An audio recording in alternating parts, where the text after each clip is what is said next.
only got time for a quick video this week, but I do think it's an important one. Last week I reviewed the SJ5000 Plus camera.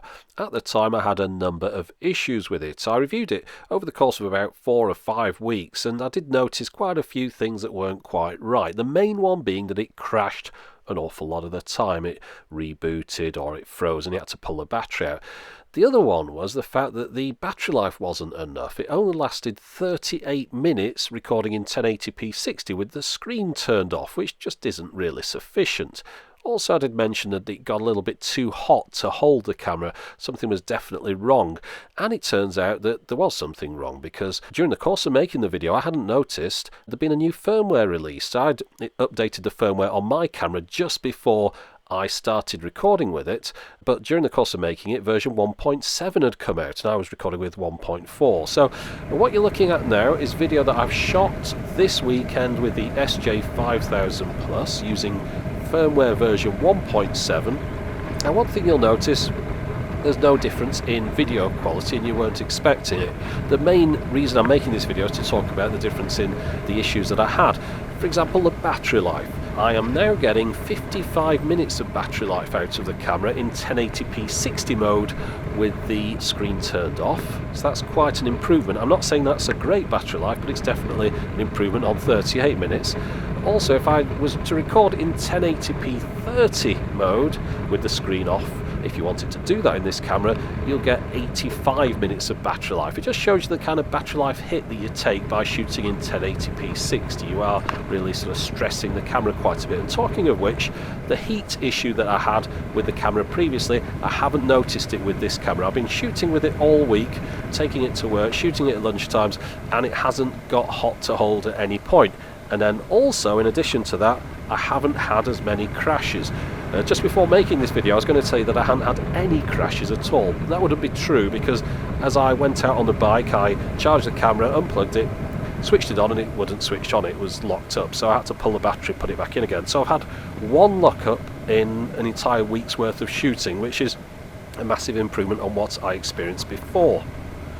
As far as I can make out, everything else with the camera is the same. The video quality, all the slow menus and other issues I had. You'll also notice one thing on screen now, another issue that I've had with the camera a little bit. It tends to go a bit dark when you're driving towards the sun, as I am now. There's a lot of bicycles here. It's a little bit like being the cameraman in the Tour de France. Oh, by the way, one thing that I wanted to mention, that piece of string that's really annoying you down at the bottom, I'll explain what that is at the end of the video, so hang on for that. So overall then, yeah, an improvement as far as battery life and reliability goes. We've still got the issues with the camera as far as the sort of operating system being slow to navigate, things like that. And I still think it's a little bit too expensive as well. Oh, by the way, for those people that are wondering why I don't put videos out at 1080p 60, the answer is because it doesn't really fit in with my workflow, and I choose not to.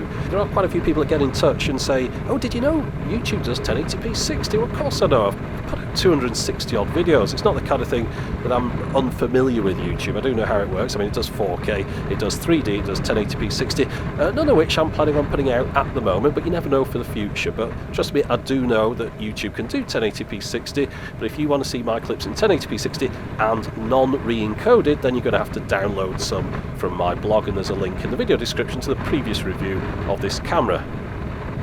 Right, back to that string. Well, there's a reason behind that. When I started shooting this video, I was trying out a new suction cup. I'm always doing 2 or 3 things at once, so I've got this new mount.